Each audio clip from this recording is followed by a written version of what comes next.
सब सुख श्याम सरने गए, सब सुख श्याम शरण गए। और ठौर न कहूँ आनंद, और ठौर न कहूँ आनंद, इंद्र हूँ के भय सब सुख श्याम शरण गए।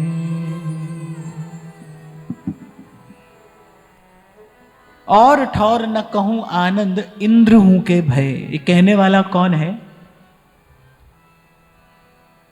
राजा थे सामंत सिंह, किशनगढ़ नरेश। पूर्व का संस्कार था, सत्संग की कृपा हुई,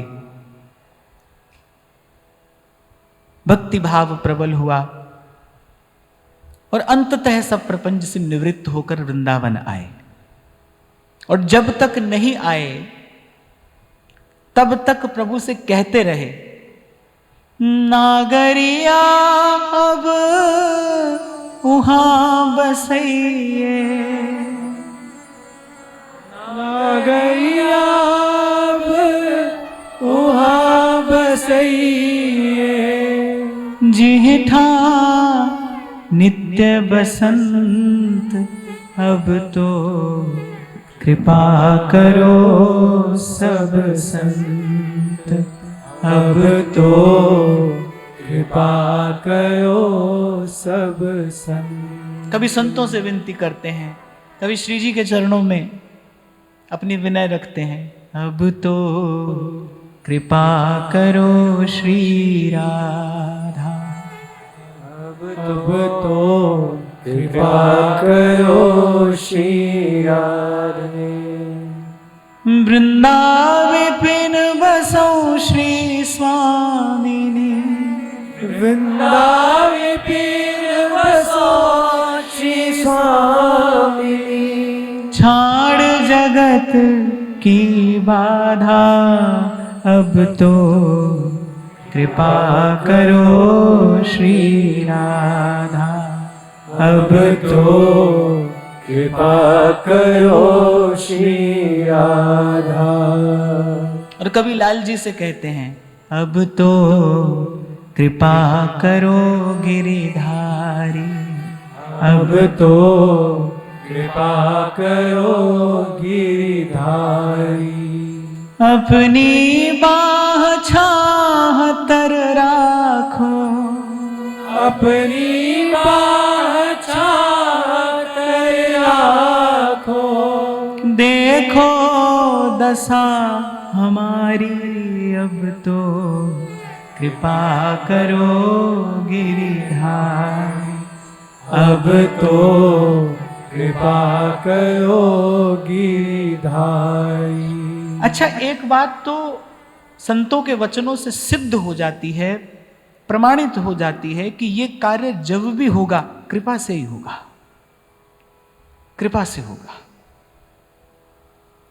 अब बात विचार करने की यह है कि कृपा का स्वरूप क्या है, कृपा का लक्षण क्या है, किसको कृपा कहना चाहिए। तो मुझे तो अब तक यही समझ में आया, जैसे श्री गोस्वामी जी कहते हैं ना, अब मोहे राम लागते मीठे। जब प्रभु मीठे लगने लगे, देखो प्रभु का अनुभव, प्रभु का दर्शन,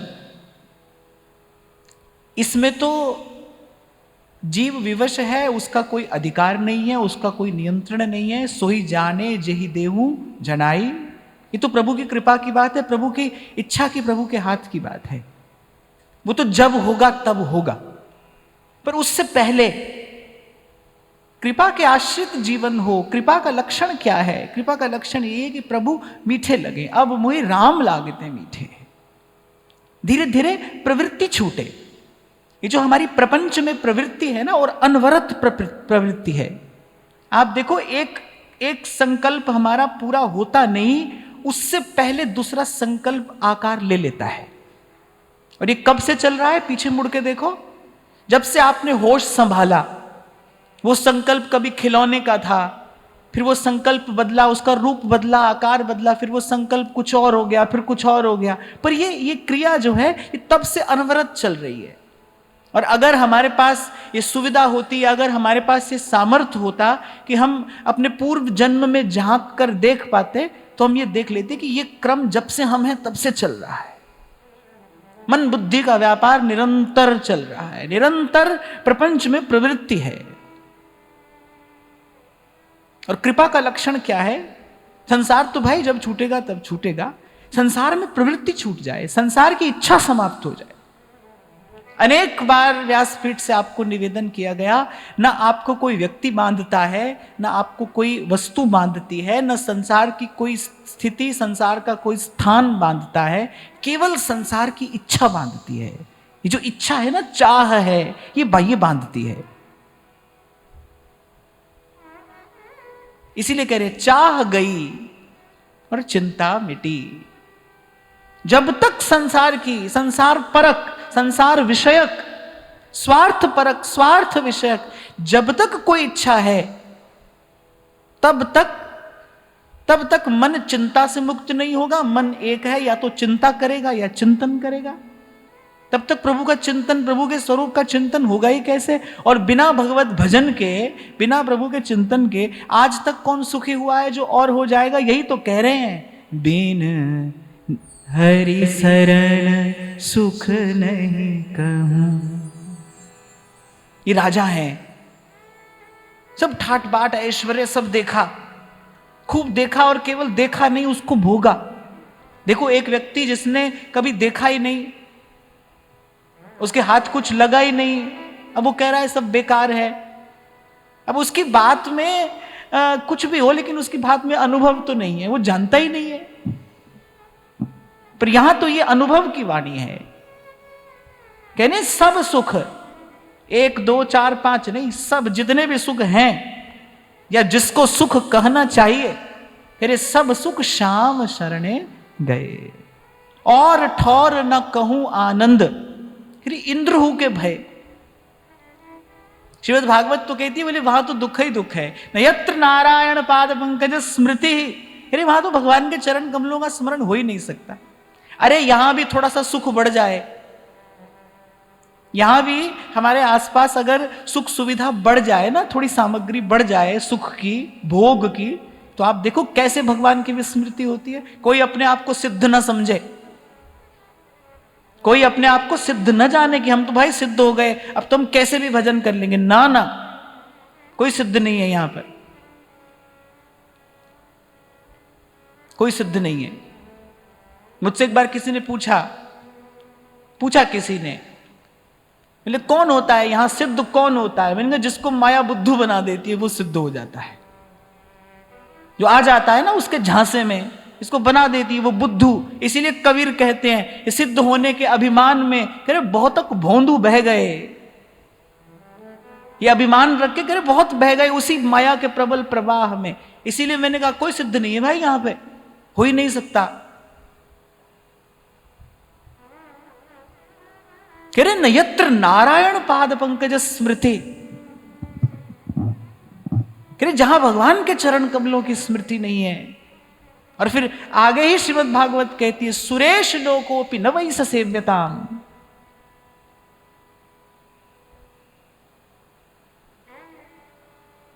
करे इंद्र हूं के भय। और ये यहां का सुख तो क्या सुख है भाई, यहां कोई कितना भी समृद्ध व्यक्ति हो जाए, पर गर्मी में गर्मी लगेगी कि नहीं लगेगी, जाड़े में जाड़ा लगेगा कि नहीं लगेगा, शीत का, ग्रीष्म का, क्षुधा का, पिपासा का, ये जो कष्ट है, ये जो क्लेश है, ये तो छोटे आदमी को भी लगा है, बड़े को भी लगा है। हाँ, बस ये कि भाई बड़ा व्यक्ति थोड़ा सुख सुविधा जुटाकर और अपना समाधान करने का प्रयास करता है। पर यहां तो भाई देखा जाए तो सुख की निशानी कहीं दिखती नहीं है, नहीं। सब सुख श्याम शरण गए सब सुख। श्याम शरण गए। फिर कहते दुख मूल एक प्रवृत्ति मार्ग कहीं न मानत कोय। संत कहता है कहता रह जाता है, कहता रह जाता है। अच्छा, कोई भी युग हो, कोई भी काल हो, कहने वाले कम रहे हैं तो सुनने वाले और भी कम रहे हैं। नारद व्यास पुकारत बन में। व्यास जी कह रहे हैं भाई हम तो जोर जोर से चिल्ला कर कह रहे हैं, पुकार पुकार कर कह रहे हैं। आरत व्यास पुकारत बन में, थोड़े लोग सुनैया रे भैया, वृंदावन साचो धन भैया। तो संत कहते हैं, कहते रह जाते हैं। कबीर कहते हैं कहता हूं कही जात हूं पर कहीं न मानत कोई। मानता कौन है, सुनता कौन है, मानता कौन है। दुख मूल एक प्रवृत्ति मार्ग। जब तक प्रपंच में प्रवृत्ति है, जब तक कुछ करना चाहते हो आप, अभी कुछ और करना है, भले वो आपकी बुद्धि में, आपकी दृष्टि में कितना ही बढ़िया काम क्यों ना हो। यही तो मैं 2 दिन पहले आपसे निवेदन कर रहा था ना कि भाई इतनी सी बात समझ में आई कि हमको कोई नया संकल्प नहीं करना है, होने ही नहीं देना है, उसका बीज पड़ने ही नहीं देना है। आपको शायद मैंने सुनाया था, यहां परिक्रमा मार्ग पर बाबा भजन करते थे। यमुना जी के प्रति उनकी बड़ी निष्ठा थी, बड़ा अनुराग था श्री यमुना जी के प्रति उनका। यमुना जी दुरंत मोह भंजिनी है और भजन भाव की साधिका है। साधिका रसैक सीम राधिका, पदाब्ज भक्ति साधिका। साधिका है, सहयोग करती है यमुना जी, भजन भाव में सहयोग करती है। तो बड़ी उनकी आस्था निष्ठा, उनका बड़ा अनुराग श्री यमुना जी में। तब अभी ऐसा ईंट पत्थर का ऐसा पसारा नहीं हुआ था। तो एक दिन ऐसे मन में आया भाई बड़ी सुंदर सी छतरी बन जाए एक, जिसमें श्री यमुना जी की सुबह शाम नित्य आरती हो सके। अब देखो बड़ा सात्विक संकल्प है, इसमें तो कुछ स्वार्थ नहीं है, अपने लिए तो वो कुछ चाह नहीं रहे हैं, केवल इतना ही चाह रहे हैं कि भाई छतरी बन जाए, सुबह शाम उसमें यमुना जी की सुंदर आरती हो। और तो बड़े निष्किंचन महात्मा थे, लेना देना किसी से था नहीं, मधुकरी करके निर्वाह करते थे। अब जैसे ये संकल्प मन में आया, अब मन की गति कैसी है, यक्ष ने पूछा ना युधिष्ठिर से, बोले वायु से भी तीव्र गति किसकी है, तो कह मन की है। मन की गति कैसी है, अत्यंत चंचल, अत्यंत तीव्र, तीव्रतम। अब मन ने तो एक क्षण में जाने कितने संकल्प विकल्प का जाल बुनने लगा। मन यहां से हो जाएगा, ऐसा हो जाएगा। अब उन निष्किंचन महात्मा थे, निष्प्रिय अयाची, किसी से कुछ कहते नहीं थे। कुछ लोग उनके पास आते थे जो समृद्ध थे, बड़ी निष्ठा रखते थे उनके चरणों में। बस ऐसे किसी से उन्होंने कह दिया कि हमारी ऐसी इच्छा है, अगर ऐसा हो जाए तो। अब वो तो प्रतीक्षा में रहते थे कब बाबा कोई सेवा बताएं और हमको सेवा करने का अवसर मिले। ये कार्य आरंभ हो गया 2 दिन के भीतर। बस अभी कार्य आरंभ हुआ था और 2 दिन में बाबा ने कहा भाई ये सब समेटो और सब जाओ यहां से, हमको किसी छतरी की आवश्यकता नहीं है। जिस दिन से हमारे मन में उस संकल्प का बीज पड़ा, ये हमारी भजन भावना में बड़ा भयंकर विक्षेप उत्पन्न हो गया। अब ये भाई बात उसकी समझ में आएगी, ये बात उसके पल्ले पड़ेगी जो भजन कर रहा है, जो जानता है भजन क्या है, भजन का सुख क्या है, भजन का आनंद क्या है, वो कितनी अमूल्य वस्तु है। पंडित श्री रामकृष्ण दास बाबा, उनका जीवन व्रत रहा कि ब्रज से बाहर की कोई वस्तु स्पर्श नहीं करते थे। एक बार कहीं से कोई सेठ जी आ गए, वो अपने साथ सूखे मेवे की डलिया भर कर ले आए। अब फल है, वो तो सूखा फल है, मेवा है। बाबा ने कहा ना, हम स्वीकार नहीं कर सकते। उनके पास में एक ब्रजवासन बैठी थी, उसने कहा बाबा जी तो मेवो ही है, या तो कहा हो जाएगो, जो तू धर लेगो तो या तो कहा हो जाएगो। तो बाबा ने कहा लाली तू भजन करे? बोली ना। तो बाबा बोले फिर तो का पता का है जाएगा। जो भजन कर रहा है ना वो जानता है कि छोटा सा संकल्प कितना भयंकर विक्षेप उत्पन्न कर सकता है। कभी कभी आप लोगों के भाव मुझ तक आते रहते हैं। कभी कभी कोई लिख कर देता है ना, तो वो जो जिस भाव से वो लिख रहा है, शब्दों में भी अपनी एक ऊर्जा होती है ना, उससे पता चल जाता है कि किस भाव से लिखा गया है। तो कभी कभी किसी का शिकायत भरा वो शब्द होता है कि आप मिलते नहीं, आप तक कैसे अपनी बात पहुंचाएं। पर भाई और कुछ नहीं, पर धाम की कृपा से थोड़ा सा हमको ये खबर पड़ गई है कि कैसे थोड़ा सा अनावश्यक संग, थोड़ा सा अनावश्यक भाव, थोड़ा सा अनावश्यक चिंतन कितनी बड़ी हानि करा सकता है, कितनी बड़ी। ऐसा समय है कि प्रपंच का बीज पड़ा और वो कितनी शीघ्रता से पुष्ट होता है, बढ़ता ही चला जाता है। महाराज जी भक्ति सूत्र में बात कहते, देखते देखते बूंद कब समुंदर हो जाएगी आपको पता नहीं चलेगा, आप ही को डुबो देगी।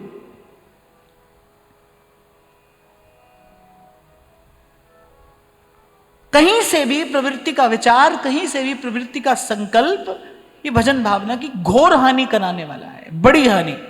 जैसे उस दिन हम आपसे कह रहे थे ना, थोड़ा सुमिरन बहुत सुख, जो कर माने कोय। थोड़े सुमिरन में बड़ा सुख है, ऐसे ही थोड़े से कुसंग से बड़ी हानि है, हानि भी बड़ी है।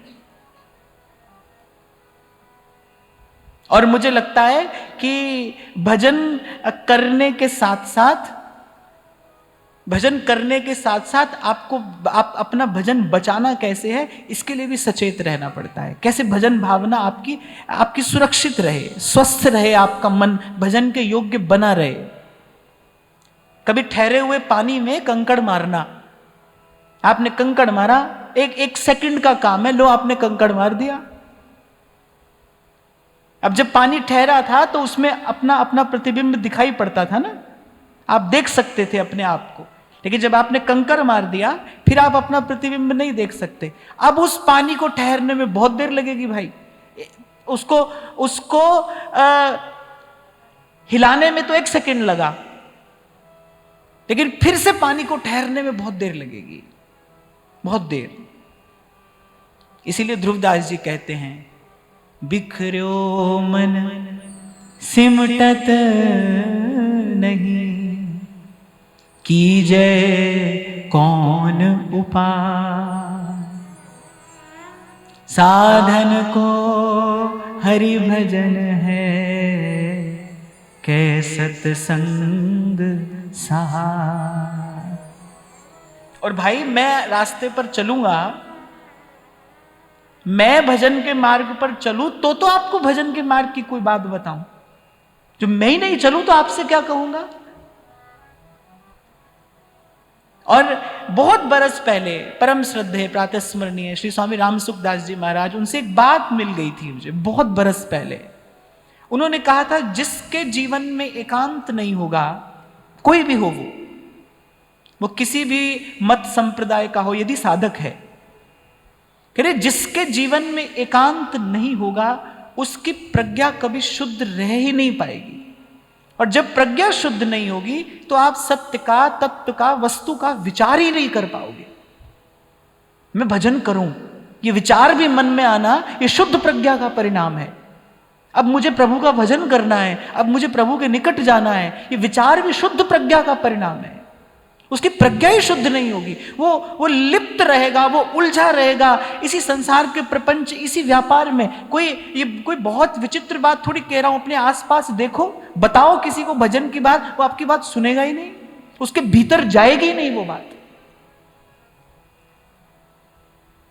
मैं तो तभी कहता हूं भाई, ये जो आप इतने सुनने वाले लोग हमको मिल रहे हो, ये बड़ी प्रभु की कृपा है, आश्चर्य है। ये भजन की बात सुनने वाला मिलता कहां है भाई? थोड़े लोग सुनैया, सुनने वाला है ही कौन?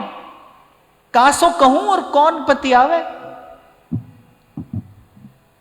तो हम पर तो बड़ी कृपा है कि हमको आप लोगों के कारण रोज सत्संग मिल जाता है। आप सुनने आ जाते हो और हम कहने आ जाते हैं, और एक कहने सुनने में सत्संग हो जाता है। नहीं तो कौन है सुनने वाला? जाती नहीं। ये बात तो भाई जीव के भीतर जाती नहीं जब तक उसकी प्रज्ञा शुद्ध नहीं होगी, जब तक उसका चिंतन किंचित शुद्ध नहीं होगा, संत की सत्संग की कृपा से जब तक उसके अंतःकरण में कुछ वो एक किरण नहीं फूटी होगी, इस ओर मन भी नहीं जाता, मन भी नहीं जाता। इसलिए आरंभ में मैंने आपको निवेदन किया, एक बात तो समझ में आ गई कि इसके मूल में कृपा है। कृपा होती है जीव पर, कृपा होती है जीव पर, जो इस सुंदर इस शुभ भाव का उदय होता है। भ्रम भूल में भटकते उदय हुए जब भाव। और कोई तो सुख है, भगवान शंकराचार्य कहते हैं मुक्तया अपि विग्रहम कृत्वा तम भजन्ते, जो मुक्त हो गए हैं, जीवन मुक्त, सूक्ष्म जगत में जो उस दिव्य सुख का निरंतर उपभोग करने के लिए वो भी आते हैं संसार में, मनुष्य का रूप धारण करके आते हैं। क्यों? अरे भजन का सुख लेने के लिए, भजन का आनंद लेने के लिए। तो कह रहे दुख मूल एक प्रवृत्ति मार्ग कहीं न मानत कोए, सुख पग्यो जोई निवृत्ति के मन जान है दुख सोए। कह रहे जो सुख का मार्ग है, न तो आप चलता है और कोई चलता हो तो उसका भी उपहास करता है। बताओ यही दशा संसार की है कि नहीं? ना तो भजन करता है और जो करने लगता है उसका भी उपहास करता है, अपनी ओर से प्रयास करता है उसको पीछे खींचने का। एक बात आपको बताऊं, माया का शस्त्र क्या है यहां पर, यहां इस संसार में माया का शस्त्र क्या है? बात थोड़ी कड़वी है पर सच्ची है। जहां जहां जिन जिन में हमारी आसक्ति है, जिन जिन को हम अपना कहते हैं, अपना मानते हैं, वही माया के शस्त्र है। वहीं से वो अपना कार्य करती है। उसका कार्य केवल एक है, उसको आपको कुछ नहीं कहना है, उसको आपको भजन से विमुख रखना है। बस किसी भी प्रकार आप संकल्प विकल्प में उलझे रहें, किसी भी प्रकार आप मिथ्या के चिंतन में उलझे रहें और भजन ना करें, बस यही उसका कार्य है। वो अपने स्वामी के निकट किसी को जाने नहीं देना चाहती, यही उसका कार्य है। आपको मैंने कभी कहा था ना कि जैसे प्रधानमंत्री के चारों ओर एक सुरक्षा घेरा होता है, कोई भी अवांछित तत्व उस घेरे को तोड़कर वहां तक पहुंच नहीं सकता।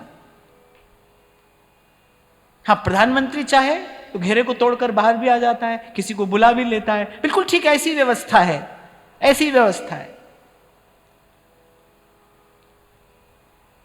तो देखना यह है, विचार ये करना है और करते ही रहना है कि भाई जो है सो है, जो प्रारब्ध से प्राप्त है वो प्राप्त है। संत कहते हैं जो प्राप्त है वो पर्याप्त है, नए के लिए संकल्प नहीं करना है, नए के लिए कोई विचार नहीं करना है। जो है, जो प्रारब्ध से मिला है उसको तो स्वीकार करना है। जो प्रारब्ध से मिला है उसको स्वीकार कर लीजिए, संतोष से उसको स्वीकार कर लीजिए। अपनी ओर से तो हमको यह करना है कि कोई नया संकल्प हमारे मन में ना हो कि भाई बस अब कुछ और नहीं करेंगे, बहुत हुआ। इसी को ध्यान में रखते हुए सूरदास कहते हैं अब मैं नाचो थक्यो गोपाल। और आपको लगता है कि भाई थोड़ा और कर लें, थोड़ा और कर लें, क्योंकि क्या है, मन कैसा है, मन ऐसा है, वो आपसे कहेगा बस ये और कर लें, फिर नहीं करेंगे। बस ये एक काम और कर लें, फिर नहीं करेंगे। अब ये तो शुरू कर लिया है ना, ये तो आरंभ कर लिया है, अब इसको कर लें, फिर नहीं करेंगे। वो दिन कभी आता नहीं भाई, वो क्षण कभी नहीं आएगा, कभी नहीं आएगा। इसीलिए कह रहे हैं कि जब जागिए तभी सवेरा है। जब जागिए तब सवेरा, जब ये जागृति हो जाए। इसलिए मैं बहुत बल देता हूं एकांत पर, मौन पर, स्वाध्याय पर। ये आपकी प्रज्ञा को शुद्ध करते हैं। पता तो चले भाई ये वस्तु क्या है, क्या मिला है हमको। केवल इतनी सी बात की प्रतीति हो जाए ना कि क्या मिल गया है हमको, कैसी वस्तु हमारे हिस्से आ गई है, कैसे छोड़ दिया रसिकों ने। राजतुल्य ऐश्वर्य छोड़ छोड़कर आए और वृंदावन की रज में रज हो गए। उनको प्रतीति हो गई थी क्या मिला है, जैसे ही महाप्रभु जी का दर्शन किया, वृंदावन के वैभव का दर्शन किया, गाया व्यास जी ने वृंदावन की शोभा देखत मेरे नयन सिरात, तब गाया अब मैं वृंदावन धन पाए, वृंदावन धन पाए, परम धन तो अब मिला हमको।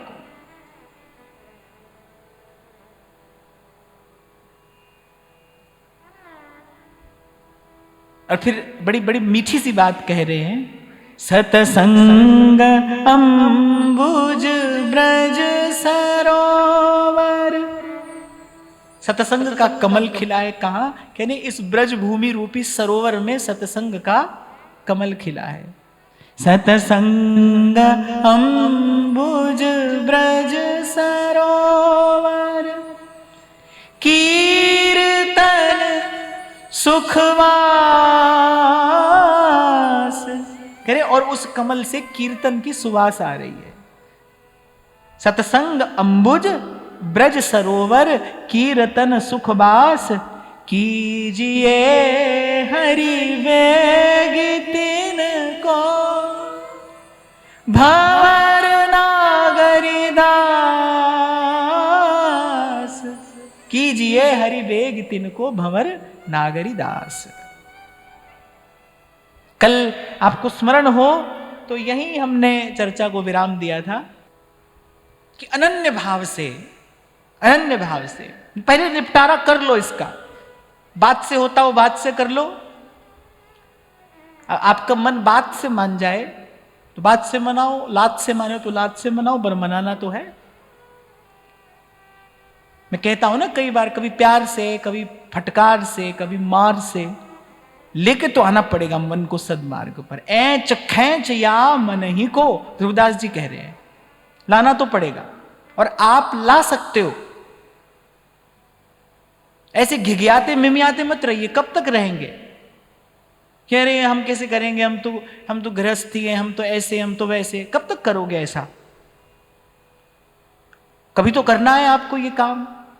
तो ऐच खैच या मन ही को, कैसे भी मन माने, कैसे भी, पर उसको मनाइए। पहले एक बार निपटारा कर लीजिए।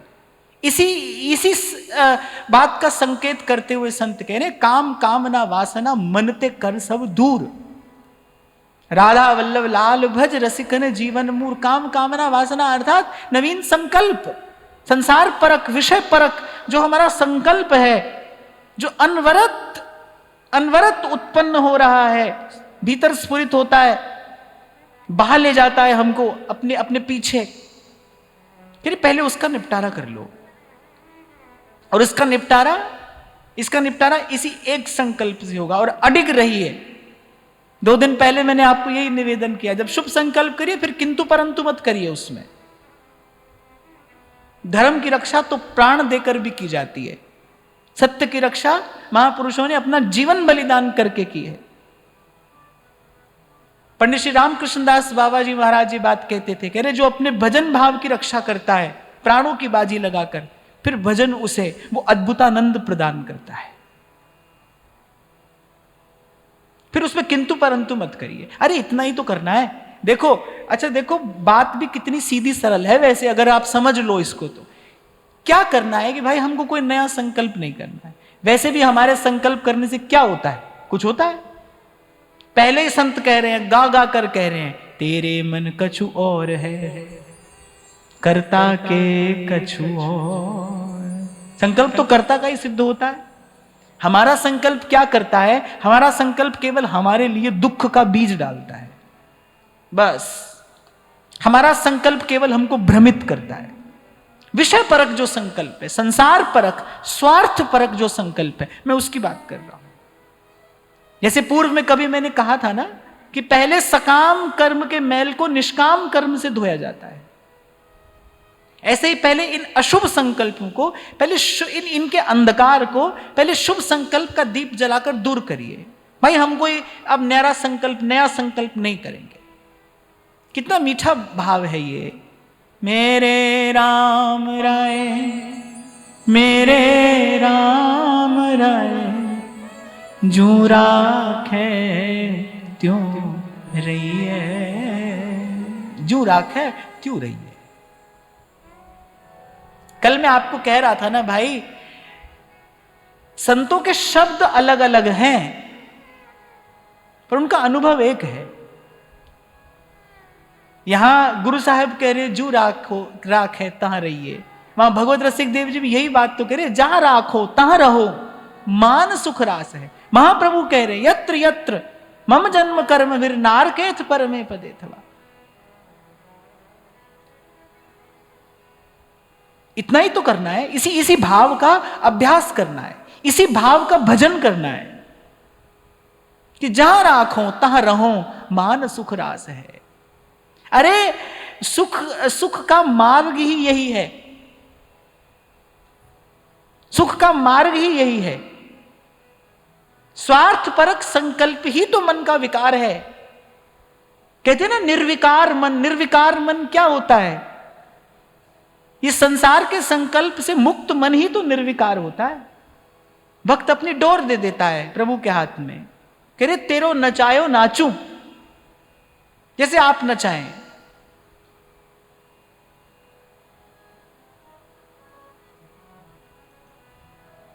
और जिस अनन्य भजन की हम बात करते हैं, देखो इस शब्द का विचार करो, अनन्य भजन। अनन्य अर्थात न अन्य, जिसमें दूसरा ना हो। मैं केवल शब्द के अर्थ का विचार कर रहा हूं। और भजन माने स्मरण, भजन माने स्मरण। अनन्य स्मरण कब होगा भाई? तभी तो होगा ना जब सब ओर से निपट जाए मन, सिमट जाए मन। हमारे यहां एक शब्द का प्रयोग किया जाता है, कह रहे निपटे हुए रसिक हैं। कह रहे श्री नागरीदास जी निपटे हुए रसिक हैं, माने सब ओर से निपट गए भाई, अब कुछ करना ही नहीं है। इसे यही है मन को निर्विकार कर लेना। काम कामना वासना मन ते कर सब दूर। इसी को संतों ने कहा घट को खाली कीजिए, काढ़ वासना धूर, सुमिरन मोती डालिए फिर कीजिए भरपूर। घट को खाली कीजिए, यही है घट को खाली करना।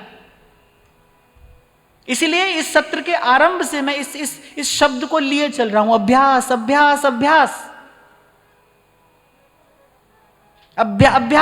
अभ्यास में ऐसी सामर्थ्य है, वो जड़ में चेतना का संचार कर देता है। अभ्यास एक शब्द जिसका अर्थ भी आप नहीं जानते, रटते रटते उसमें निहित शक्ति, उसमें निहित तत्व आपके सामने प्रकट हो जाता है, केवल उसकी पुनरावृत्ति करते करते, उसका अभ्यास करते करते। तो अनन्य भजन हो, जब मन के पास जाने के लिए कोई और ठौर ना बचे। ध्रुवदास जी बड़ी प्यारी बात कहते, कह रहे पंगु होई सब ओरते। पंगु समझते हैं ना? कह रहे पंगु होई सब ओरते। बहुत बल दिया है ध्रुवदास जी ने तो प्रीति चौवनी, ख्याल उल्लास भजन सत। आप अगर इसका पाठ करते हैं, आप कुछ इसका चिंतन करते हैं, तो आप देखिए बार बार इसी बात पर बल दे रहे हैं। सबते कठिन उपासना प्रेम पंत रस रीत, राई समझो मन चले छूट जाए ध्रुव प्रीत। निपटा हुआ मन, सिमटा हुआ मन कैसे होगा? आज अपने आप को देखो, यहीं बैठे बैठे मन कितनी उठापटक करता है, सोते जगते करता है। और मैंने कहा कि ये कोई आज की दशा नहीं है बाप, पीछे मुड़कर देखो। हम छोटे थे, जब से हमने होश संभाला, जब से हमको हमारे होने की स्मृति है, तब से आप देखो, तब से कभी हमारे संकल्प खिलौनों के थे, फिर कुछ और चाहिए था, फिर कुछ और चाहिए था। केवल वस्तु बदली, उसका आकार बदला, लेकिन संकल्पों की गति, संकल्पों की तीव्रता, संकल्पों की भीड़ हमारे मन में वही रही। अनन्य भक्ति कैसे हो? भगवान कह रहे भाई केवल भक्ति से काम नहीं चलता है, मैं तो अनन्य भक्ति से हाथ आता हूं, पतिव्रता भक्ति। आज यही बात यहां पलटू साहब कह रहे हैं। पतिव्रता को लक्षण सबसे रहे अधीन, बोले मीठे वचन भजन में है लोली। कह रहे जैसे एक पतिव्रता स्त्री होती है, यही सबसे सटीक उदाहरण है। कैसा हमारा जीवन हो, कैसा हमारा मन हो, कैसा हमारा भजन हो, कैसा हमारा भाव हो। कहते पतिव्रता को लक्षण सबसे रहे अधीन, सबसे रहे अधीन, टहल वह सबकी करती। कह रहे सेवा वो सबकी करती है। पति के नाते, पति का जिससे संबंध है, जहां जैसा संबंध है, तदनुरूप सेवा करती है। वो बड़ा है तो उसको आदर देती है, छोटा है तो उसको स्नेह देती है। तो कह रहे सबसे रहे अधीन, टहल वह सबकी करती, सास ससुर और भसुर ननद देवर से डरती, सबका पोषण करे सबन की सेज बिछावे, सबको ले सुताए पास तब पिए के जावे। मैंने कहा तदनुरूप सबकी सेवा करती है। छोटे को जैसा चाहिए, बड़े को जैसा चाहिए, वैसा सब स्नेह सम्मान सबको देती है। लेकिन दे किस नाते रही है? पति के नाते। मैं आपसे कहता हूं ना, सेवा करिए, लेकिन सेवा करिए जिसकी सेवा कर रहे हो उसकी ओर मत देखो। पति के नाते सेवा करिए, प्रभु के नाते सेवा करनी है। अगर व्यक्ति को देखकर सेवा किया तो सेवा भी व्यापार बन जाएगा, लेना देना आरंभ हो जाएगा। अगर व्यक्ति को देखकर, स्थिति को देखकर सेवा किया, फिर वहां भी वो मन का लेना देना आरंभ हो जाएगा, फिर वहां भी वही प्रवृत्ति आरंभ हो जाएगी। जिससे निवृत्त होना है, जिससे मुक्त होना है, सत्कर्म करना है, निरंतर करना है, पर इसके लिए उसके लिए नहीं करना है, प्रभु के लिए करना है। मैं तो कहता हूं, मुझे तो ये लगता है कि भाई प्रभु ने योग्य बनाया है, इसलिए करना है। हम कर पा रहे हैं इसलिए करना है। आपके पास तन का, धन का, विद्या का, बुद्धि का कोई भी बल है, कोई भी प्रतिभा है, आपको दी है प्रभु ने, तभी तो आप सेवा कर रहे हैं, तभी तो कर पा रहे हैं। बस प्रभु के नाते सेवा करनी है, टहल सबकी करनी है, सेवा सबकी करनी है। अनेक अनेक बार मैंने आपको कहा, इसकी सेवा उसकी सेवा, ऐसे नहीं, सबकी सेवा, जो आ जाए सन्मुख उसी की सेवा। और एक और बात, ये जो बड़ा भारी माया जाल है, इससे बचने की और कोई युक्ति भी नहीं है, कोई युक्ति नहीं है।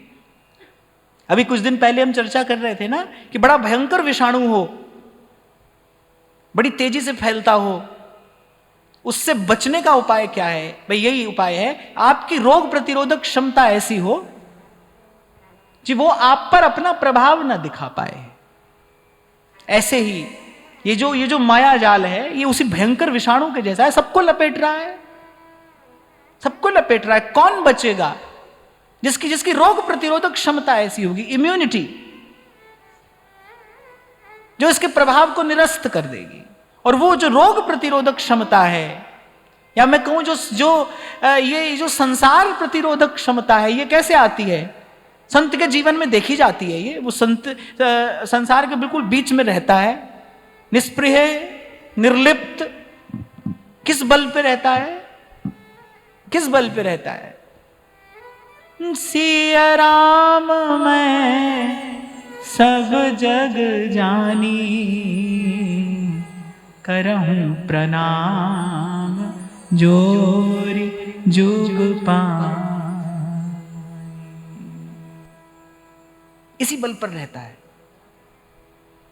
कल भी मैं आपसे कह रहा था ना, स्वामी श्री शरणानंद जी महाराज इस बात पर बहुत बल देते थे कि आपके पास जो प्रतिभा है, प्रकृति प्रदत्त जो विशेष प्रतिभा आपके पास में है, यदि आपने वो प्रतिभा सेवा में नहीं लगाई तो वही प्रतिभा दंभ, अहंकार और प्रपंच का कारण बन के आपका पतन करा देगी।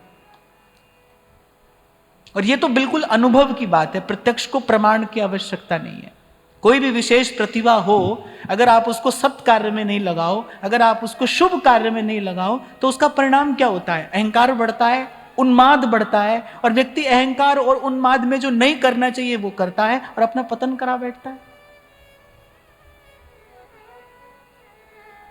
यही तो मैं आपको उस दिन कह रहा था, भाई थोड़ा त्याग वैराग अगर जीवन में आ गया है तो ऊंचे आसन पर बैठकर अपनी पूजा कराने के लिए नहीं आया है।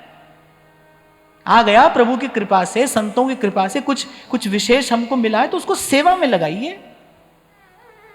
आपके अंदर तो और विनम्रता आ जानी चाहिए। आपका हृदय तो और कोमल हो जाना चाहिए, आपके जीवन में तो और अद्भुत विनम्रता का दर्शन हो। सबहि मान प्रद आप अमानी। महापुरुषों का जीवन तो ऐसा ही देखा गया है। संसार का क्या है? ये तो एक क्षण में आपको भगवान कह देगा। तभी तो अभी थोड़ी देर पहले मैंने आपको कहा, किसी ने पूछा ना सिद्ध कौन है, मैंने कहा जिसको माया बुद्धू बना देती है वो समझता है मैं सिद्ध हूं। जो आ जाता है उसके झांसे में, जो फंस जाता है उसके जाल में, वो कहीं भीतर से समझने लगता है मैं सिद्ध हूं। हमारा अनुभव तो ये कहता है भाई, जिसको प्रभु के होने का आभास मात्र भी है, केवल आभास कह रहा हूं मैं कि हां वो है,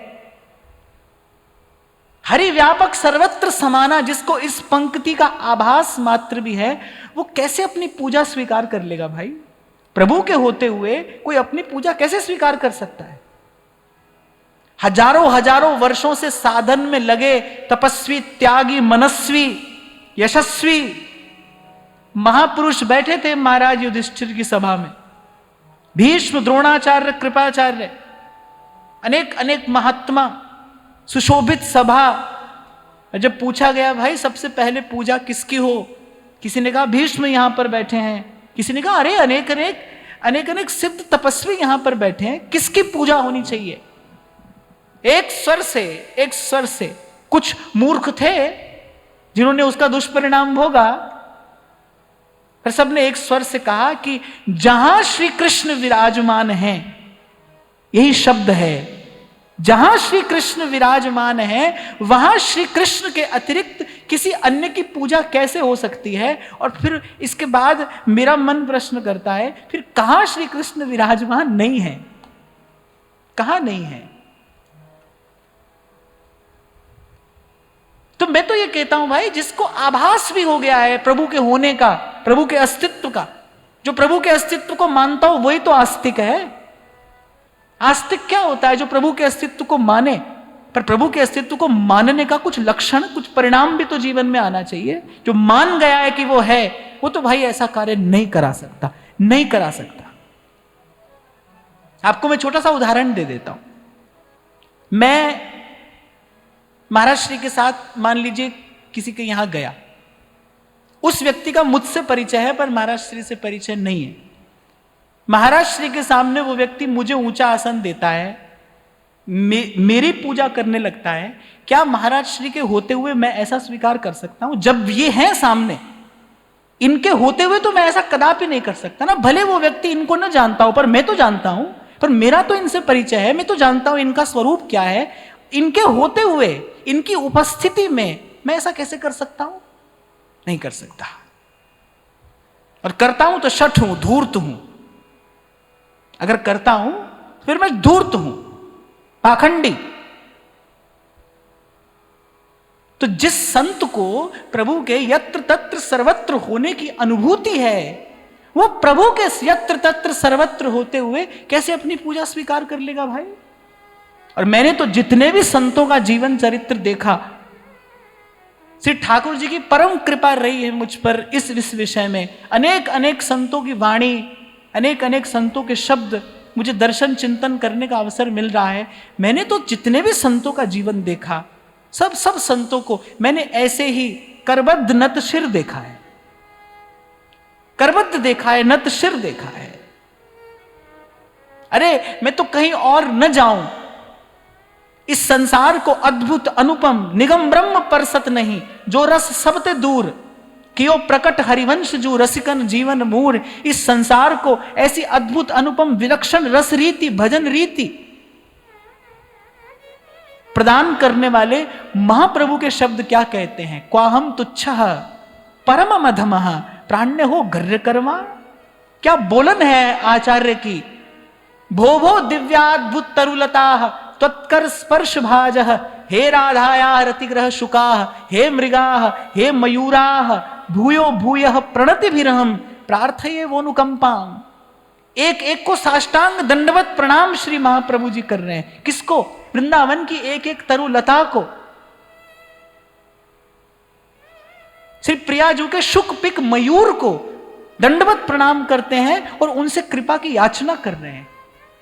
कौन कर रहा है? प्रकट प्रेम को रूप धर श्री हरिवंश उदार।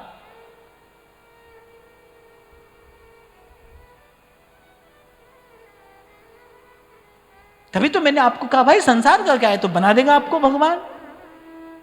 आजकल तो बहुत ही आसान है भाई, आजकल तो बहुत ही आसान है। अब तो कुछ करना भी नहीं है, अब तो घर बैठे बैठे आप अपना बनाइए, अपना वीडियो डाल दीजिए, लो 10, 20, 50, 100, 1000 करते करते बन जाएंगे आपके फॉलोअर्स। इसी की होड़ में सब लगे हैं, यही चाहते हैं बस, और जो चाहते हैं वो बड़ी बड़ी आसानी से मिल रहा है। पर ये बात कुछ और है, ये मार्ग कुछ और है, ये दिशा कुछ और है, ये दिशा कुछ और है। इसलिए यहां ना देखना, संसार की ओर देखोगे, संसार क्या है? द्वंद है। द्वंद की ओर देखोगे, द्वंद बढ़ेगा। द्वंद की ओर देखोगे, द्वंद बढ़ेगा। द्वंद के निकट जाओगे, द्वंद बढ़ेगा। द्वंद का चिंतन करोगे, द्वंद बढ़ेगा, द्वंद ही बढ़ेगा। इसीलिए तुलसी बाबा कह रहे संसार को नहीं देख रहा हूं, सी राम मैं सब जग जानी, हरि व्यापक सर्वत्र समाना। मन ही मन मान लिया है। अब आंख तो देख रही है सब, कान तो सुन रहे हैं सब। और आपको एक उदाहरण दिया था मैंने, आपको याद हो तो, कि जैसे गणित में एक प्रश्न होता है ना, उसमें पहले मान लेते हैं, मान लिया। अब अगर मानो नहीं तो प्रश्न का समाधान कभी संभव ही नहीं है, फिर समाधान संभव नहीं है। समाधान तक कैसे पहुंचे हैं, प्रमाण तक कैसे पहुंचे? मानकर पहुंचे। मान लो let A B is equal to B C, मान लिया। अब कोई वहीं पर खड़ा हो जाए, भाई क्यों मान ले? तो प्रश्न हाथ में लिए रहो। अगर उत्तर चाहते हो, अगर समाधान चाहते हो, तो फिर मान लो। क्या मान ले? संत की बात मान लो, मानकर चलो आगे, आरंभ करो। मान लीजिए कि ये काला गोरा, मान लीजिए कि ये ऊंचा नीचा, मान लीजिए कि ठंडा गर्म, मान लीजिए कि ये श्वेत श्याम, कुछ नहीं है, सब प्रभु का है। ये मान लीजिए। मैं जिसकी सेवा कर रहा हूं, मैं किसी की सेवा नहीं करता हूं, मैं प्रभु की ही सेवा करता हूं। प्रभु के नाते प्रभु की सेवा हो रही। श्री एकनाथ जी महाराज के जीवन की घटना है, या कि गंगोत्री से जल भर के लाए हैं श्री एकनाथ जी महाराज, और भगवान श्री रामेश्वरम को वो जल निवेदन करना है। रामेश्वरम पहुंचने से बस थोड़ी देर पहले एक प्यासा गधा, वो जीव व्याकुल हो रहा है जल के लिए, और वो तनिक भी विचार नहीं करते। और वो गंगोत्री से लाया गया पवित्रतम जल, वो गंगा जल जो भगवान को निवेदन करना है, और वो उस जीव को दे देते हैं, पिला देते हैं। साथ के लोग कह रहे, मूर्खो, कहां से चल के आए हो? गंगोत्री से रामेश्वरम, भारत के एक कोने से दूसरा कोना, पैदल यात्रा, कितना बीहड़ मार्ग, कितने कष्ट सहे हैं वहां तक पहुंचने में।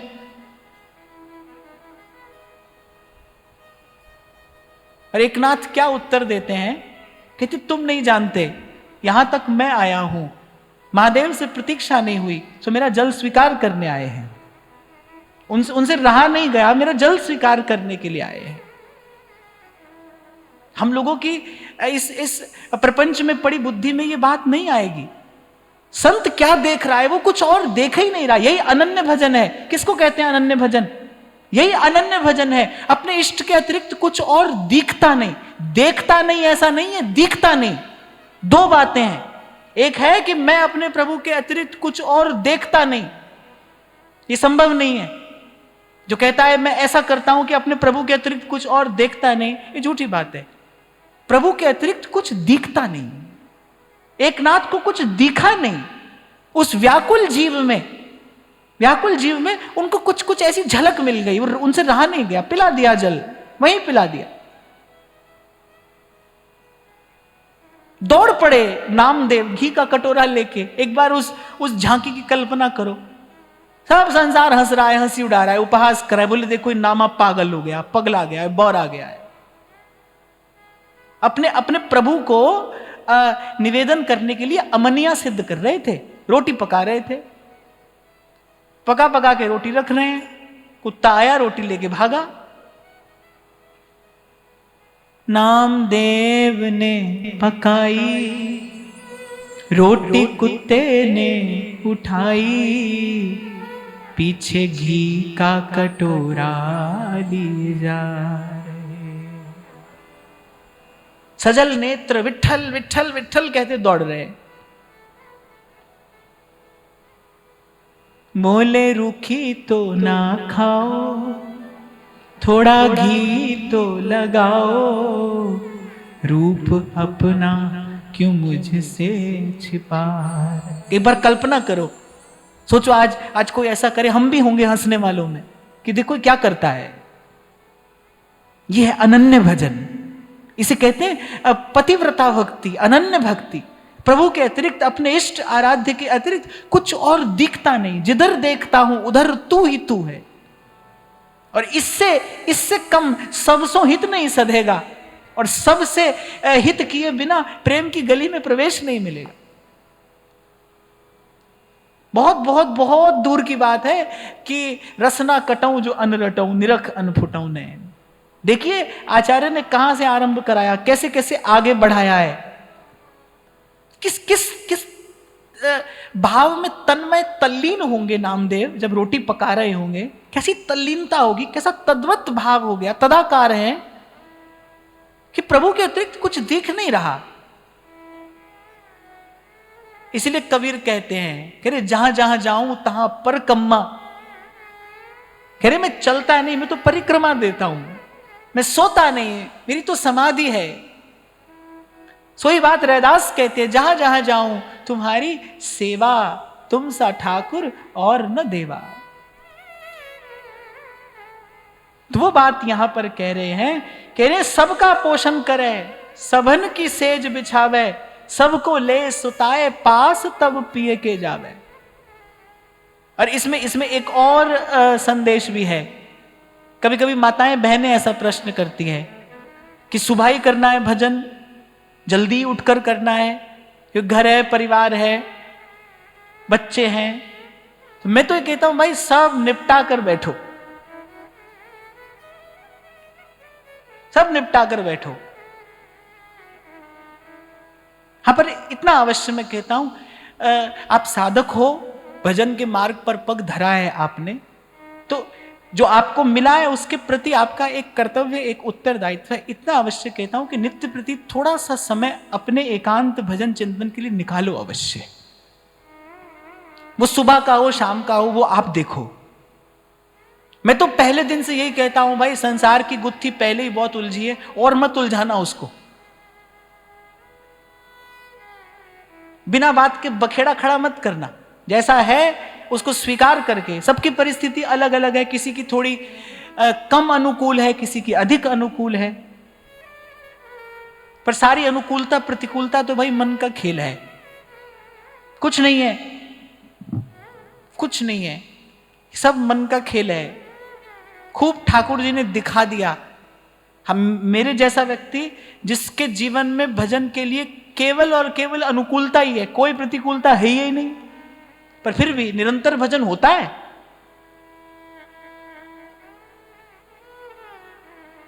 प्रयास करते हैं, अब होता है नहीं होता तो प्रभु जाने, पर मन का खेल देखता रहता हूं मैं, देखता रहता हूं कि भाई देखो सब अनुकूल है, कौन रोक रहा है? कोई नहीं रोक रहा है। फिर जो होना चाहिए वो हो रहा है, कभी हो रहा है, कभी नहीं भी हो रहा है। तो अनुकूलता प्रतिकूलता तो भाई ये तो मन का खेल है। किसी के जीवन में कम है, अधिक है, और उसका रूप भी अलग अलग है। किसी को कैसी प्रतिकूलता है, किसी को कैसी प्रतिकूलता है, किसी को शारीरिक प्रतिकूलता हो सकती है, किसी को व्यवहारिक प्रतिकूलता हो सकती है, वो भी अलग अलग होगी। तो मैं कहता हूं और बखेड़ा मत खड़ा करना, उलझना नहीं किसी से। अभी कल परसों ही शायद आपने जब मुझे दीक्षा निवेदन पत्र दिए तो एक बहन का प्रश्न था,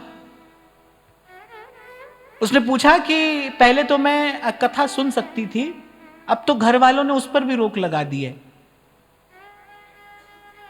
सब प्रकार से प्रतिकूल परिस्थिति है, केवल मन ही मन नाम जप सकती हूं। मैंने कहा बड़ी कृपा है तुम पर भगवान की, सब मार्ग बंद कर दिए। जीवन बड़ा बड़ा आसान हो जाता है जब एक ही मार्ग हो, जब बहुत विकल्प नहीं रहते जीवन आसान हो जाता है। इनको बड़ी कृपा है, कह रहे नाम जप सकती हूं और वो भी मन ही मन जप सकती हूं। मैंने कहा परम कृपा है कि निरंतर भजन हो और किसी को खबर भी ना पड़े, ये तो परम कृपा है। एक और बात आपको बताऊं कि वस्तुतः तो संसार की जो अनुकूलता है ना, तथा कथित अनुकूलता, हमारी ओछी बुद्धि जिसको अनुकूलता समझती है, भजन के लिए तो वो प्रतिकूलता ही है। तभी तो संत कह रहे हैं सुख के माथे सिल पड़े, नाम हृदय से जाए, बलिहारी उस दुख के पल पल नाम रटा। मैं तो सदा से आपको कहता हूं कि मौन होकर, अंतर्यामी जानी है अंतर्गत का भाव, मौन होकर, कब से तो कह रहा हूं मैं आपसे, एक बार अपनी सारी शक्ति केवल नाम जप में लगाइए बस। आप देखो भीतर से जब प्रकाश होता है तब इस यात्रा का आनंद कुछ और होता है, जब भीतर से प्रकाश होता है।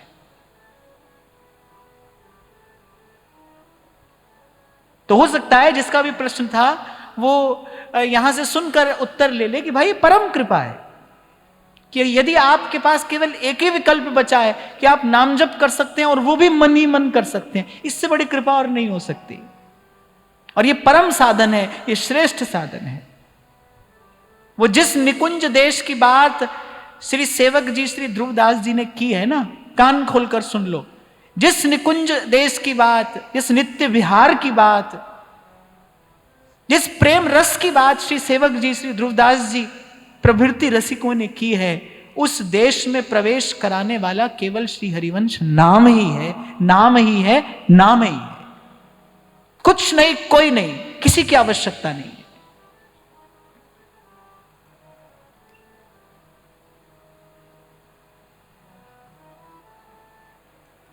फिर कहते हैं सूते पिए के पास सबन को राखे राजी, और ऐसा भक्त जो होए ताही ने जीती बाजी।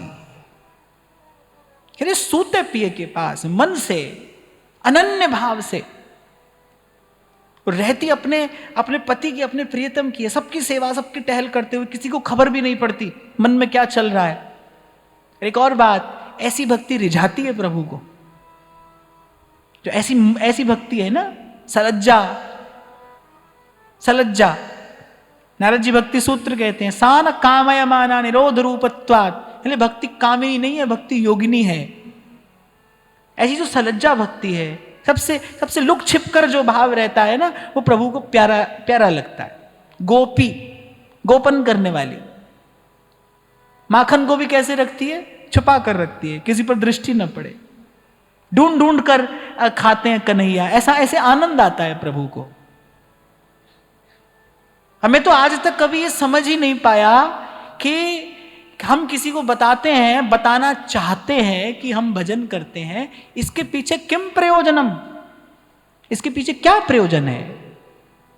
हम भजन करते हैं, हम बताना चाहते हैं, हम जताना चाहते हैं, किसी ना किसी भाव, किसी ना किसी चेष्टा से हम बताते हैं कि हाँ भाई देखो हम भजन करते हैं। एक बार मैंने सुना, ऐसे कोई माता जी फोन पे बात कर रही थी, किसी का फोन आया तो अरे आपको तो पता ही है ना 11 बजे तक तो मैं सेवा में रहती हूँ ना, उसको पता भी नहीं है और उसको पता लगाना भी नहीं है, वो तो आपको बताना था, आपने बता दिया।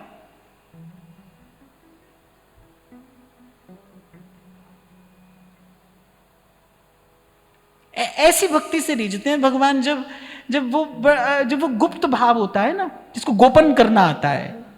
सबकी सेवा करते करते कभी कहा करता था मैं आपसे, उसी को आता है मजा जीने का इस जमाने में, इधर का लगता रहे और उधर का हो जाए।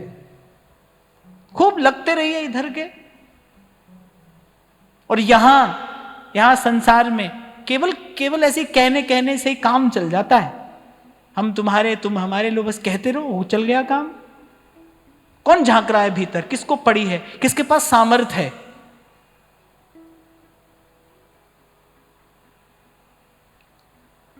देखो भाई, थोड़ी कड़वी बात है पर सच्ची है, कहनी तो पड़ेगी। झूठा संसार है, झूठ से ही राजी रहता है। सच की ना तो इसे आवश्यकता है और ना संसार के पास सत्य को स्वीकार करने की सामर्थ्य है।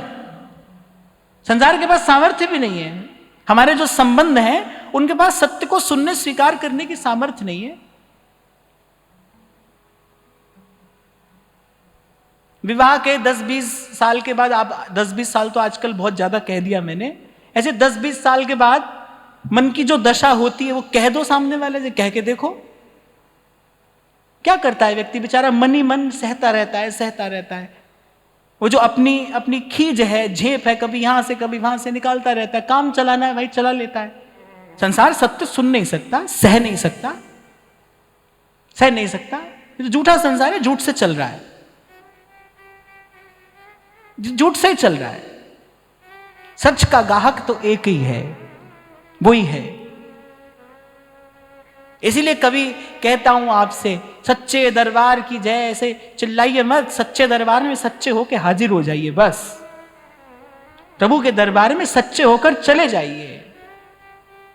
भले बुरे सो तेरे, जैसे हैं वैसे चले जाइए।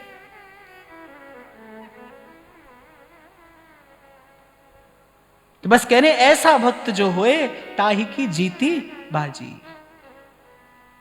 और मैं तो कहता हूं वैसे भी भाई, ये तन है, धन है, बुद्धि है, विद्या है, जो भी है, खर्च कर दीजिए इसको सेवा में। इसको खर्च कर दीजिए, लगाते चले जाइए। क्योंकि वहां तो लेकर जाना नहीं है, वहां तो जाएगा नहीं, क्या करिएगा। शास्त्र भी धन की 3 गति बताता है। धन की जो सदगति है ना, वो तो है दान। दे दीजिए किसी की सेवा में, किसी का साधन बन जाए, किसी का सहयोग हो जाए। सरल शब्दों में कहें तो किसी के काम आ जाए। और दूसरी है जब स्व सुख पर उसका अपव्यय किया जाता है। और तीसरी क्या है, जैसे आपकी तिजोरी भरती चली जाती है, वैसे जो आपके आसपास वाले हैं वो मनोरथ मांगने शुरू कर देते हैं। भाई ये कब मरेगा, ये कब जाएगा, ये कब हमको मिलेगा। तीसरी गति धन की ये है। अवधूत गीता में भगवान दत्तात्रेय कहते हैं ना, मधुमक्खी से क्या सीखा मैंने, कि वो जीवन भर संचय करती है, उसका उपभोग नहीं करती है। वो जो मधुमक्खी होती है वो तो केवल मधु का संचय करती है। और एक दिन कोई आता है उस छत्ते में आग लगाकर वो जीवन भर का जो संचय है वो लेकर चलता बनता है, लेकर चला जाता है। और खाली केवल धन नहीं, जो भी कुछ है उसकी यही गति है। सदगति तो यही है कि किसी की मुस्कुराहटों पे हो निसार, किसी का दर्द ले सके तो ले उधार। ये जिंदगी उसी की है जो किसी का हो गया, काम आ जाए किसी के। सीधी सरल सी बात है। थोड़ा बड़ा जो हो आपसे, जो बन पड़े, इस रास्ते पे चलते चलते और मन ही मन की डोर, मन की तार मेरी टूटे ना, भजन लड़ी बिहारी जी मैं कब की खड़ी। टूटे ना भजन लड़ी। एक बात मैं अपनी ओर से और कहूंगा यहां पर कि हम प्रभु के हैं। केवल इतनी ही बात हमको सत्कर्म की ओर प्रेरित करने के लिए पर्याप्त है। हम प्रभु के, अगर हम नहीं करेंगे तो कौन करेगा भाई। हम भजन करते हैं, हम प्रभु की सेवा करते हैं। अगर हमारे द्वारा सेवा नहीं होगी, अगर हमारे द्वारा शुभ कर्म नहीं होगा, फिर किसके द्वारा होगा। और मैं कोई आपको बहुत बड़ा कार्य करने के लिए नहीं कह रहा हूं। मैं नहीं कह रहा हूं कि आपको रोज 100,000 आदमियों को खिलाना है। कल मैंने आपसे यही तो कहा था ना, बस इतना संकल्प कर लीजिए, इतना विचार, इतना भाव अपने मन में धर लीजिए, भाई किसी को खिलाकर खाएंगे। प्रभु 1 और 100 की गिनती नहीं करते हैं। 1 और 100 की गिनती तो पुण्य का व्यापार करने वाला करता है, प्रभु नहीं करते हैं। और मैंने तो यह भी देखा है कि जब आपके पास प्रभाव है तब आप सेवा करें, और जब आप अभाव में हैं तब आप सेवा करें। तो वो जो अभाव में की गई सेवा है वो अनंत शक्ति संपन्न होती है, आकर्षित कर लेती है वो प्रभु को अपनी ओर। आज तक कितने बड़े बड़े दानवीर हुए होंगे, पर किसी का नाम भक्तमाल कार ने नहीं लिया, किसी का स्मरण नहीं किया। वो चिदरायन जी का स्मरण करते हैं, कितना अभाव है, पर कह रहे नहीं भाई, सेवा हमारा धर्म है, द्वार पर साधु आया है, सेवा तो होनी चाहिए। उनका स्मरण किया जा रहा है। अभाव में की गई सेवा वो अनंत शक्ति संपन्न है, खींच लेती है प्रभु को अपनी ओर। ये तो मेरे जीवन का अनुभव मैं आपसे कह रहा हूं भाई, कि सेवा से आपके भीतर एक ऐसी क्षमता, एक ऐसी शक्ति का संचार होता है। संसार और संसार का प्रपंच तो दूर रहता ही है, मार्ग भी बड़ा सुगम हो जाता है, सेवा का बल। और आप देखो, जिसने प्रभु पर विशेष अधिकार पाया है, सेवा के ही बल पे पाया है। तत्परः, भगवान कह रहे हैं तत्परः संयतेन्द्रियः। संयतेन्द्रियः अर्थात कल मैंने आपको कहा था शक्ति का संचय करना है। क्यों? क्योंकि इस मार्ग पर जाना है जिसके लिए संत कह रहे हैं प्रीतम दूर पंथ मारा जीना, सुरत झकोला खाए, सखी मैं हरि से मिलूं कैसे जाए। ऊंची नीची राह रपटनी पांव नहीं ठहराए, इस मार्ग पर जाना है, इसलिए शक्ति का संचय करना है। काम क्रोध के वेग को क्यों सहना है? पाप पुण्य की बात नहीं कर रहा हूं मैं, पाप पुण्य के फेर में तो मैं पड़ता ही नहीं। काम क्रोध का वेग क्यों सह लेना है? क्योंकि वहां पर शक्ति का अपव्यय होता है। इसलिए थोड़े से सुख के लिए, क्षण भर के सुख के लिए बहुत सारी शक्ति का अपव्यय करना पड़ता है। वो घाटे का सौदा है, इसलिए उससे बचकर रहना है। अपने जीवन में ओज तेज का, बल का संचय करना है। कैसे होगी सेवा? अब इतना बड़ा समुद्र देखकर हनुमान जी कहते भाई और तो कुछ नहीं कर सकते, लाओ थोड़ा भजन कर लेते हैं, माला कर लेते हैं, काम तो नहीं चलता। तत्पर हैं, तत्पर संयतेन्द्रियः। इसलिए इंद्रियों के संयम की आवश्यकता क्यों है? अगर जीवन में संयम नहीं होगा तो शक्ति का संचय नहीं होगा, शक्ति का संचय नहीं होगा तो फिर सेवा कैसे होगी? सेवा के लिए तो तन मन प्राणों में एक स्फूर्ति, एक उत्साह चाहिए ना। सेवा कैसे होगी फिर? कितना उत्साह, कितनी स्फूर्ति है पवन पुत्र में कि श्री जानकी जी से कहते हैं अरे माता मैं ही ले चलता हूं आपको, मेरा मार्ग कोई रोक नहीं सकता। क्योंकि जब हनुमान जी जब पहले पहले सामने गए ना, तो बड़ा सूक्ष्म सा स्वरूप था हनुमान जी का। माता ने सोचा कि भाई ये लोग आकर यहां क्या करेंगे? फिर कनक भूधर आकार शरीरा, फिर हनुमान जी ने अपना वो रूप दिखाया। और हनुमान जी ने कहा माता मैं तो श्री रघुवीर के अक्षय तरकश का एक बाण मात्र हूं। और फिर कहा कि मां मैं अपनी बढ़ाई तो नहीं करता, पर आप यदि अनुमति दें, आपकी यदि इच्छा हो तो मैं ही आपको लिए चलता हूं। तभी तो हनुमान जी ने उखाड़े अशोक वाटिका के वृक्ष, केवल माता को दिखाने के लिए, चलो थोड़ा ऊधम मचाकर चलते हैं यहां से, तभी किया।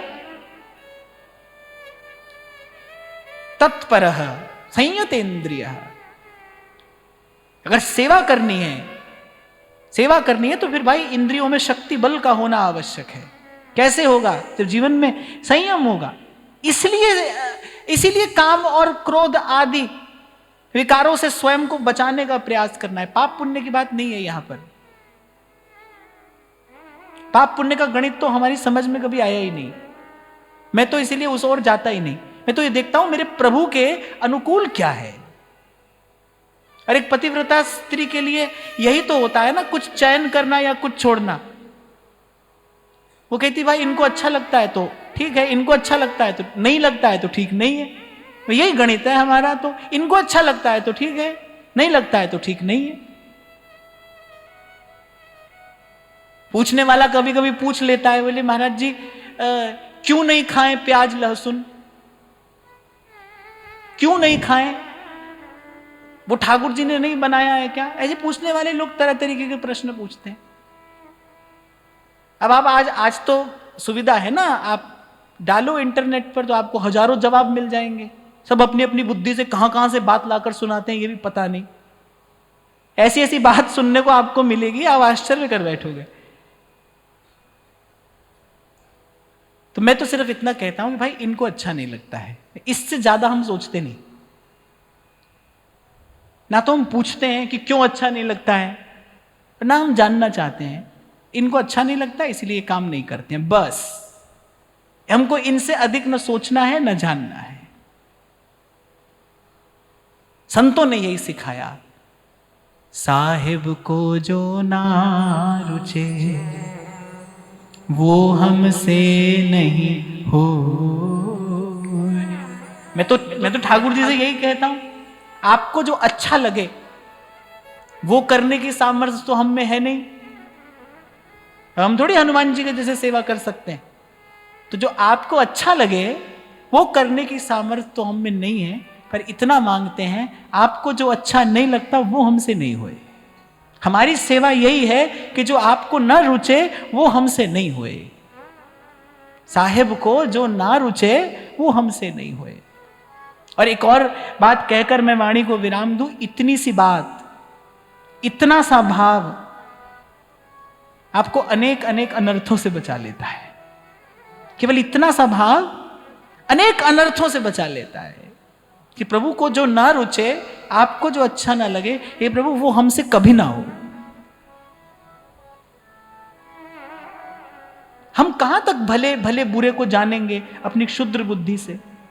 सहजो बाई कहती है ना, मैं अनजान कछु नहीं जानू, मैं अनजान कछु नहीं जानू, भली बुरी को नहीं पहचानू, भली बुरी को नहीं पहचानू। हम कहां तक जानेंगे भाई अपनी बुद्धि से? बड़ी उलझन में डाल देने वाली है ये पाप पुण्य की कहानी। तो कहां तक पढ़ेंगे इसमें? और फिर प्रेम का मार्ग तो द्वंद्व से मुक्त होकर ही प्राप्त किया जा सकता है। हमारे महाप्रभु जी ने ये द्वंद्व छोड़ो, महाप्रभु जी ने तो जो विधि निषेध आदि का द्वंद्व था उसको भी एक और कर दिया। विधि निषेध नहीं, दास अनन्य उत्कट व्रतधारी, वो विधि निषेध का द्वंद्व भी हटा दिया। भाई द्वंद्व ना रहे, ये ना रहे। इसलिए मैंने कहा भाई जो इनको अच्छा लगे, बड़भाग हमारा अगर प्रभु की प्रसन्नता का कारण बन सके। इससे ऊंचा भाग्य क्या होगा कि मेरा जीवन प्रभु के किसी काम आ सके। पर यदि ऐसी योग्यता न हो तो भी साहिब को जो ना रुचे वो हमसे नहीं हो, वो हमसे ना हो बस। तो इतना ही भाव, इतनी प्रार्थना श्री जी के चरणों में करते हुए आज की वार्ता श्री जी के चरणों में निवेदन करते हैं। महाराज जी के चरणों में प्रणाम। आप सबके हृदय स्थित प्रभु को, भाव प्रभु को नमन।